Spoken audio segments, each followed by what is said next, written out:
Hello प्यारे विद्यार्थियों, good morning, नमस्कार, राधे राधे। आप सभी का आपके इस YouTube channel future coaching classes में बहुत बहुत स्वागत है। हम आपके प्रिपरेशन को मजबूत बनाने के लिए एक बार फिर आपके साथ जुड़ रहे हैं, जिसमें हम सीखेंगे सिद्धांत, जिस पर हमने कई क्लास पहले से ऑलरेडी डाल रखी है, जिसमें से आप उम्मीद है कि बहुत अच्छे तरीके से उसको तैयारी किए होंगे। ठीक है, आज हम देखेंगे जो बचे हुए प्रिंसिपल्स हैं। वैसे तो प्रिंसिपल आपके 4, 5, 6 बचे हुए हैं, लेकिन जो मोस्ट इम्पोर्टेंट, जो आपके पेपर के पॉइंट ऑफ व्यू से काफ़ी ज़्यादा इम्पोर्टेंट है, आज हम उस पर चर्चा करेंगे। केवल और केवल 2 कंसेप्ट पर हम आज चर्चा करने वाले हैं, बाकी हम उस पर चर्चा नहीं करेंगे। इसके बाद कल जो आपका क्लास होगा उसमें आपको MCQs मिलेंगे, जितनी क्लास अभी तक हमने पढ़ाई हुई है। प्रत्येक शनिवार को आपको जितने भी क्लास पीछे पढ़ाए गए होंगे उससे संबंधित आपके क्वेश्चन कैसे बन सकते हैं आपके पेपर में, वहाँ से क्वेश्चन निकाले जाएंगे। और आप उम्मीद है कि बहुत अच्छी तरीके से पढ़ रहे होंगे और हमारा वीडियो लगातार देख रहे होंगे। तो चैनल को सब्सक्राइब कर लीजिए अगर आप हमारे चैनल पर नए हैं, और वीडियो को लाइक कर दीजिए और अपने दोस्तों के पास शेयर कर लीजिए, ताकि आप अपने प्रिपरेशन को और मजबूत बना सकें। ठीक है, चलिए स्टार्ट करते हैं। आज हम क्या सीखने वाले हैं देखिएगा। सीखेंगे आज हम कंसिस्टेंसी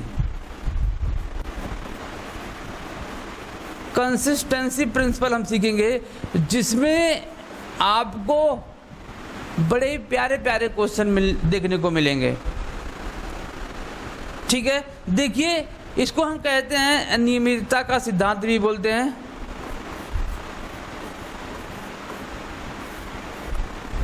का सिद्धांत बोला जाता है।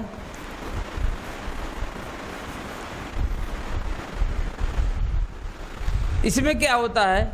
इसमें होता है कि विभिन्न व्यापारिक वित्तीय वर्षों में जो हम लेखांकन की विधियों को यूज कर रहे हैं, प्रयोग कर रहे हैं अपने बुक्स ऑफ अकाउंटिंग को मेंटेन करने के लिए, उन विधियों को हम कई वर्षों तक, विभिन्न वर्षों तक उसको चलाते रहेंगे। ये कंसेप्ट ऐसा कहता है। ऐसा नहीं है कि हम आज एक विधि का यूज किए, आज नहीं, एक वित्तीय वर्ष में हमने एक मेथड का यूज किया, सेकेंड ईयर में क्या होंगे, हम दूसरे विधि को अप्लाई करेंगे। ऐसा नहीं है। ऐसा इसलिए नहीं है क्योंकि हम अगर अपने व्यवसाय के बारे में तुलनात्मक अध्ययन करना चाहेंगे तो अलग अलग मेथड्स होने के कारण हम सही रूप से उसका तुलनात्मक अध्ययन नहीं कर पाएंगे। इसका मेन पर्पस है कि जो आपके बुक्स ऑफ अकाउंटिंग का मेथड चल रहा है, वो अगर कंटिन्यू कई विभिन्न वर्षों में चलता रहता है, तो हम अपने पिछले, अगले या करंट ईयर के बुक्स ऑफ अकाउंटिंग के हेल्प से हम क्या करेंगे, अपने बिजनेस को कंपेयर कर पाएंगे, और यदि हमको उसमें कुछ सुधार करना होगा तो उसको आसानी से कर पाएंगे। लेकिन अगर हम बार बार चेंज करते रहेंगे तो हम कंपेयर नहीं कर पाएंगे। इसीलिए यह प्रिंसिपल कहता है कि भैया, आप जो प्रिंसिपल्स यूज कर रहे हैं, जो मेथड्स यूज कर रहे हैं, उसको कम से कम 4-5 जितने भी आप वर्षों तक यूज कर पाएँ उसको करिए, ताकि आपके बिजनेस को सही रूप से कंपेयर करके और अच्छे तरीके से प्लानिंग किया जा सकता है। तो इसका मेन पर्पस यही है कि हम अपने मेथड्स को लगातार कई विभिन्न वर्षों में उसको मेंटेन करेंगे। देखिए, इसमें कौन कौन से मेथड्स हो सकते हैं देखिएगा। पहला क्या हो सकता है, डेप्रिसिएशन का मेथड। डेप्रिसिएशन का मेथड हो सकता है। ठीक है, जैसे देखिए, आप SLM लगाते हैं, क्या करते हैं, SLM लगाते हैं। SLM का मतलब होता है स्ट्रेट लाइन मेथड। वैल्यूएशन और डेप्रिसिएशन का क्या करने के लिए, वैल्यूएशन करने के लिए एक मेथड है। ठीक है, आप इसको कई वर्षों तक लगाइए, लेकिन अगर आप इसको चेंज करना चाहते हैं, कल अभी हमने क्लास में देखा था, चेंज करने के बाद क्या रूल बनता है भैया, चेंज करना चाहते हैं, कोई दूसरा मेथड अपनाना चाहते हैं, तो कल हमने एक कंसेप्ट देखा था फुल डिस्क्लोजर का। तो उसके अकॉर्डिंग आप अपने मेथड को चेंज कर सकते हैं। अगर आप चेंज कर रहे हैं तो आप उसको डिस्क्लोज करिए। दोनों मेथड में नियमितता का जो होता है, कंसिस्टेंसी का जो प्रिंसिपल होता है, बताता है कि आप अपने मेथड को अप्लाई करते रहिए कई विभिन्न वर्षों तक। लेकिन अगर आप उसको चेंज करते रहना चाहते हैं, चेंज करना चाहते हैं, तो उसका आपको क्या करना पड़ेगा, फुल डिस्क्लोजर देना पड़ेगा आपके बैलेंस शीट के नीचे। कल हम इस पर चर्चा कर चुके हैं, ठीक है। ये तो डेप्रिसिएशन का मेथड हो गया। दूसरा देखिए, स्टॉक के वैल्यूएशन के मेथड को भी अगर आप चेंज करना चाहते हैं, स्टॉक के वैल्यूएशन, सपोज आप लीफो लगा रहे हैं, आपको मज़ा नहीं आ रहा, मज़ा नहीं आ रहा मतलब इसका मतलब होगा कि आपके स्टॉक की वैल्यू सही रूप से प्रस्तुत नहीं हो पा रही है, तो आप चाहते हैं इसको चेंज करना, तो आप इसको कहेंगे मैं फीफो लगाना चाहता हूँ। क्या कहेंगे, फीफो लगाना चाहता हूँ। या मार्केट के स्फीति या संकुचन के अकॉर्डिंग आप इसको चेंज करना चाहते हैं। यहाँ से क्वेश्चन आपके बनते हैं, वैल्यूएशन ऑफ स्टॉक के मुद्रास्फीति और मुद्रा संकुचन जब होता है तो कौन सा मेथड लगाया जाता है, यहाँ से क्वेश्चन बनते हैं। हम नेक्स्ट आगे इस पर चर्चा भी करेंगे जो टॉपिक होगा, ठीक है।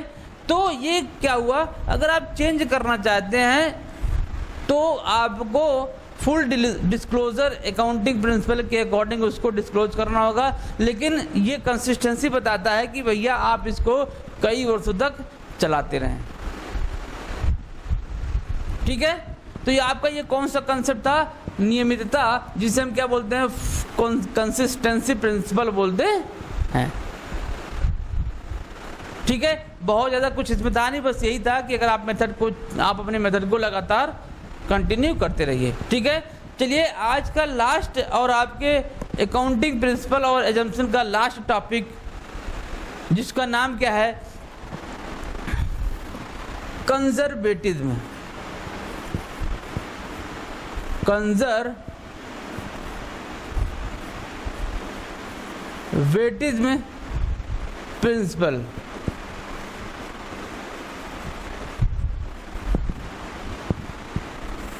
हिंदी में से बोला जाता है रूढ़िवादिता। रूढ़िवादिता का कंसेप्ट बोला जाता है।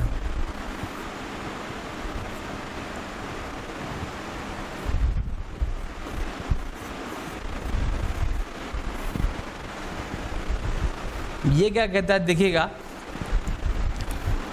रूढ़िवादिता का कंसेप्ट, इसका मेन जो ऑब्जेक्ट है वो इतना बस कहता है कि फ्यूचर में अगर आप फ्यूचर की प्लानिंग कर रहे हैं, फ्यूचर के बारे में कुछ प्लान करना चाह रहे हैं, तो फ्यूचर में दो पॉसिबिलिटी बन सकती है, प्रॉफिट्स का और लॉस की पॉसिबिलिटी बन सकती है आपके बिजनेस में।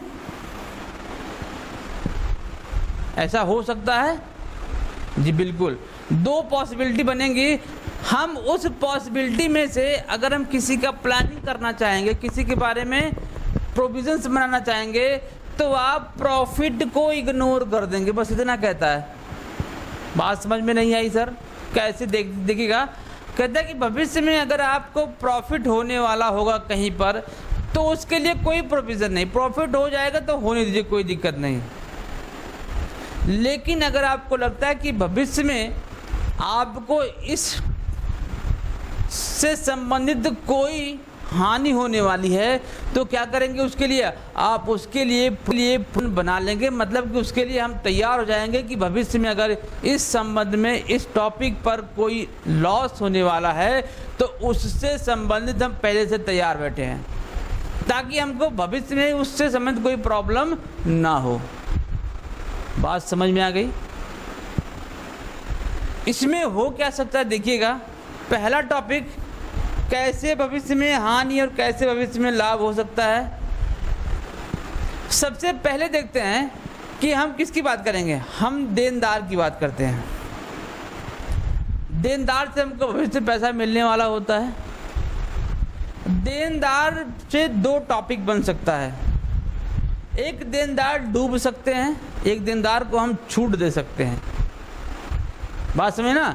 जब देनदार हमको लगेगा भैया एक ऐसा व्यक्ति है इसमें जो हमको भविष्य में पैसा देने वाला नहीं है, हमको पहले से पता चल गया है कि हमको ये व्यक्ति पैसा देने वाला नहीं है, तो क्या करेंगे? उसके लिए पहले से ही हम क्या बना लेंगे? प्रोविज़न बना लेंगे। और उस प्रोविज़न का नाम क्या होगा?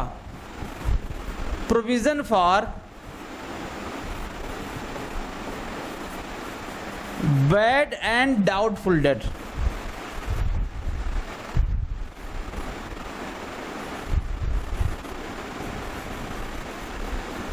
Bad and doubtful debts. ठीक है, इतनी बात समझ में आ गई। देनदार से संबंधित पैसे डूबने वाले होंगे तो उसके लिए हम प्रोविज़न पहले से क्रिएट कर लेंगे। आप लोग जब बैलेंस शीट लगाते हो तो समाचार में लिखा होता है कि 5%, 10%, 2% या जो भी कुछ होगा परसेंटेज, इतना परसेंट देनदारों पर प्रोविज़न बनाने का प्रावधान करना है। ठीक है, तो वो किस कंसेप्ट के तहत? कंजर्वेटिज्म कंसेप्ट के तहत कहता है कि आप उसके लिए तैयार हो जाइए। दूसरी बात होता है कि अगर हम देनदारों पर डिस्काउंट करना चाहें, डिस्काउंट ऑन डेटर्स, तो इसके लिए भी हम प्रोविज़न बनाते हैं। इसके लिए भी हम क्या करते हैं? प्रोविजंस बनाते हैं कि देनदार से पैसा मिलने वाला 5,000, हम उसको कुछ छूट देंगे, मान लेते 500 रुपये देंगे छूट, तो वो 500 रुपये के लिए हम क्या करेंगे? प्रोविज़न बना लेंगे। क्लियर? लेकिन अगर यही बात की जाए कि देनदारों पर हमने देखा कि प्रोविज़न बनाया जाता है और डिस्काउंट भी किया जाता है, इसके लिए हम तैयार होते हैं बैड डेट के लिए, और provision for discount on debtor के लिए भी हम तैयार हो जाते हैं। क्यों? क्योंकि हमारा लॉस होता है। लेकिन क्रेडिटर्स पर हम क्यों नहीं प्रोविज़न बनाते हैं? क्रेडिटर पर हम प्रोविज़न क्यों नहीं बनाते हैं? क्यों? देखिएगा आप, क्रेडिटर का मतलब होता है कि किसी को हम पैसा देने वाले हैं भविष्य में, ये लायबिलिटीज होता है। आप किसी को 100 रुपया देने वाले हैं, आपने कितना रुपया दिया, उस पर आपको छूट मिल गया, 10 रुपये का छूट मिल गया। ये जो बीच में 10 रुपये का गैप है, ये क्या कहलाएगा? डिस्काउंट कहलाएगा ना भाई? जी बिल्कुल सर, डिस्काउंट कहलाएगा। जब आपको 100 रुपया देना था, आपने 90 रुपया दिया, तो 10 रुपया आपका प्रॉफिट हुआ। और जब 10 रुपये प्रॉफिट हुआ तो कंजर्वेटिव सिद्धांत क्या कहता है? यही तो कहता है ना कि भैया आप अब केवल और केवल लॉस को रिकॉग्नाइज कीजिए, प्रॉफिट को छोड़ दीजिए, उसको इग्नोर कर दीजिए। तो ये तो प्रॉफिट हो गया ना, डिस्काउंट। डिस्काउंट आपका प्रॉफिट हो गया, तो इसको क्या कर दो? छोड़ दो। इसीलिए लेनदारों पर छूट के लिए कोई भी प्रोविज़न नहीं बनाने को कंजर्वेटिव सिद्धांत कहता है। ठीक है, चलिए अगला देखते हैं। ये तो देनदार के संबंध में हो गया। संपत्ति के संबंध में क्या बोलेगा? ये आपका एसेट्स है, इसके संबंध में क्या बोलने वाला है? देखिएगा, इसके संबंध में दो केस बन सकते हैं। पहला बनेगा डेप्रिसिएशन का। क्या बनेगा भैया? डेप्रिसिएशन का। और दूसरा क्या बन सकता है? एप्रिसिएशन का।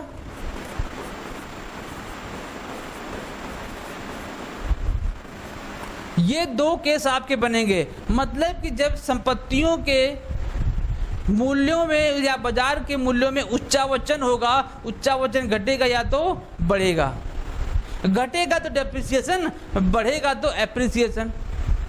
अब आप बताइए डेप्रिसिएशन किस में रिकॉग्नाइज होता है? लॉस में। और ये किस में होता है? प्रॉफिट में। तो कंजर्वेटिव सिद्धांत में क्या कहता है कि भैया आप प्रॉफिट को छोड़ दीजिए और किसको ध्यान दीजिए? केवल और केवल लॉस को ध्यान दीजिए, और उसके लिए आप तैयार हो जाइए पहले से। नहीं तो जब ये लॉस होगा तो हो सकता है कि आपका जो बिजनेस है वो प्रभावित हो सकता है। क्लियर? तो एसेट के संबंध में ह्रास के लिए प्रोविज़न बनाया जाता है, वो भी कंजर्वेटिव सिद्धांत कहता है, और उस पर उच्चावचन जो अप्रिसिएशन होगा उसके लिए प्रोविजंस नहीं बनाए जाएंगे, उसको हम छोड़ देंगे।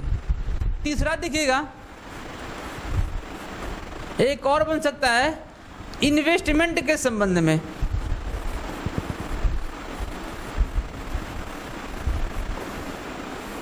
इन्वेस्टमेंट भी कहीं पर क्या होता है, इसमें उच्चावचन होते हैं, फ्लक्चुएशन होते हैं, बिल्कुल होता है। तो इन्वेस्टमेंट के वैल्यू में जब कमी और अधिक होती है तो इसके लिए क्या किया जाता है, इसके लिए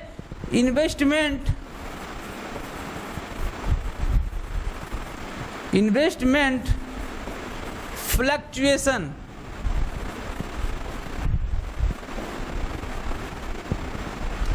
फंड बनाया जाता है। इन्वेस्टमेंट फ्लक्चुएशन फंड बनाया जाता है। यहां से क्वेश्चन बनने के चांसेस हैं आपके। अगर वो पूछ ले कि इन्वेस्टमेंट फ्लक्चुएशन फंड किस कंजर्वेटिव सिद्धांत के तहत बनाए जाते हैं, तो वो आपका कंजर्वेटिव प्रिंसिपल कहलाएगा। अगला देखते हैं, अगला क्या कहता है, आपने ज्वाइंट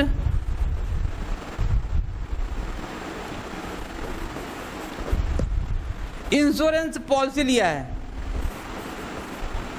इंश्योरेंस पॉलिसी लिया है किसी कंपनी में या पार्टनरशिप फर्म में। आपने देखा होगा कि JLP आता है, उसका जो एक्चुअल वैल्यू होता है, अगर हम बुक्स ऑफ अकाउंटिंग की बात करेंगे, जो हम रिकॉर्डिंग करेंगे, उसके दो वैल्यू हो सकते हैं। जी बिल्कुल सर, दो वैल्यू हो सकते हैं। उसका जो होगा एक्चुअल वैल्यू, उसका क्या होगा, एक्चुअल वैल्यू होगा। दूसरा क्या होगा, सरेंडर वैल्यू। सरेंडर वैल्यू, ये दो वैल्यू हो सकते हैं। आपको कहता है कि आप कंजर्वेटिव सिद्धांत के तहत आप उस मूल्य को दिखाएंगे, किस मूल्य को दिखाएंगे, सरेंडर वैल्यू को। सरेंडर वैल्यू के प्राइस को आप अपने बुक्स ऑफ अकाउंटिंग में दिखाएंगे, एक्चुअल वैल्यू को नहीं दिखाया जाएगा।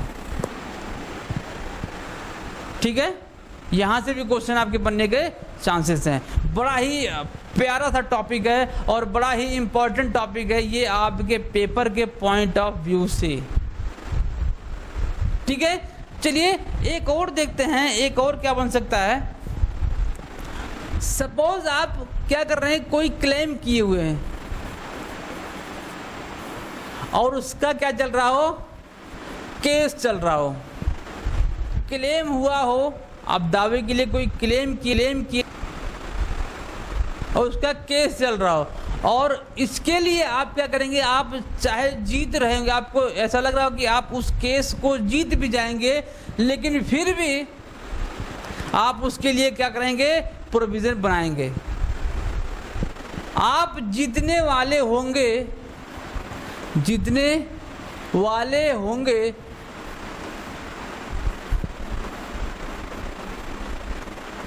तो भी प्रोविजन क्रिएट होगा, तो भी क्या होगा, प्रोविजन क्रिएट होगा। आप ये मान चलो कोई क्लेम किया है तो अभी आपके इसके संबंध में प्रोविजन क्रिएट करना होगा, चाहे आप उस केस को जीत भी रहे हो क्यों ना। ठीक, एक और इसमें टॉपिक बन सकता है, क्या बन सकता है, रिडेम्पशन।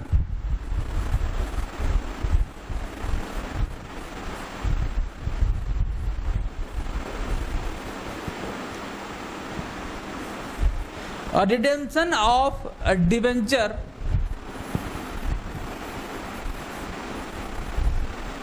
On premium. इसको हिंदी में कहेंगे ऋण पत्रों का प्रीमियम पर शोधन। क्या बोलेंगे इसको हिंदी में, देखिएगा, ऋण पत्रों का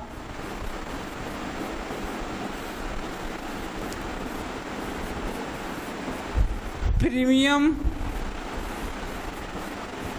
पर शोधन। इसका मतलब क्या होता है कि जो आप अपने डिबेंचर को इशू किए थे आप उसका रीपेमेंट कर रहे हैं। शोधन का मतलब होता है कि repayment of your debenture. Premium का मतलब होता है कि आपने 100 रुपये किसी को डिबेंचर देके उससे 100 रुपये लिया था, अब आपको उसको 110 रुपये देना पड़ रहा है। कितना देना पड़ रहा है? अब आपको उसको 110 रुपये देना पड़ा। तो ये क्या है, आपका 10 रुपये जो एक्स्ट्रा हुआ है ये आपको क्या कराएगा? लॉस कहलाएगा। इसीलिए इसको हम कंजर्वेटिव सिद्धांत के अंतर्गत इसको रखेंगे और इस प्रीमियम के लिए हम प्रोविजन क्रिएट कर लेंगे। एक और लास्ट टॉपिक देखते हैं इसमें। क्या है सर लास्ट टॉपिक? कल हमने देखा था स्टॉक के वैल्यूएशन को। स्टॉक वैल्यूएशन क्या देखा था? मार्केट प्राइस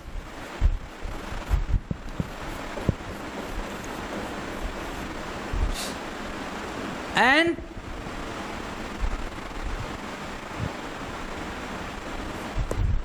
परचेज प्राइस या एक्चुअल वैल्यू।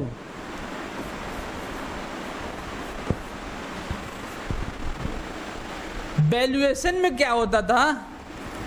मार्केट प्राइस और परचेज प्राइस या यूं कहें एक्चुअल वैल्यू, जो दोनों में कम होगा उसी के हिसाब से हम क्या करेंगे? उसका वैल्यूएशन करेंगे। वो भी क्या कौन कहता है? कंजर्वेटिव में सिद्धांत कहता है। कौन कहता है भैया? कंजर्वेटिव में सिद्धांत कहता है कि आप इसका वैल्यूएशन जो दोनों में से कम होगा उसके अकॉर्डिंग करेंगे। ठीक है, तो ये आज आपका कॉन्सेप्ट था और आज ये कॉन्सेप्ट का आज आपका लास्ट क्लास था। इसके बाद से हम नेक्स्ट टॉपिक पे चलेंगे जो आपके सिलेबस में होगा। UPSSC assistant auditor and accountant का जो स्पेशल वैकेंसी आपके लिए आया है BCom प्लस O लेवल के लिए, उसमें जो कॉमर्स का पोर्शन है हम आपके लिए लगातार आपके साथ बने हुए हैं और हमारे साथ आप बने रहिए और ज़्यादा से ज़्यादा वीडियो को शेयर करिए। और अगर हमारे चैनल पर आप नए हैं तो चैनल को सब्सक्राइब ज़रूर कर लीजिए और सब्सक्राइब करने के साथ बेल आइकन को प्रेस कर लीजिए, जिससे जैसे ही मैं अपने वीडियो को अपलोड करूं और ये वीडियो आपको डेली शाम को 5 से 6 बजे के बीच में आपको डेली मिल जाया करेगा। ठीक है, तो मिलते हैं आपसे अगले सेशन में एक नए टॉपिक के साथ।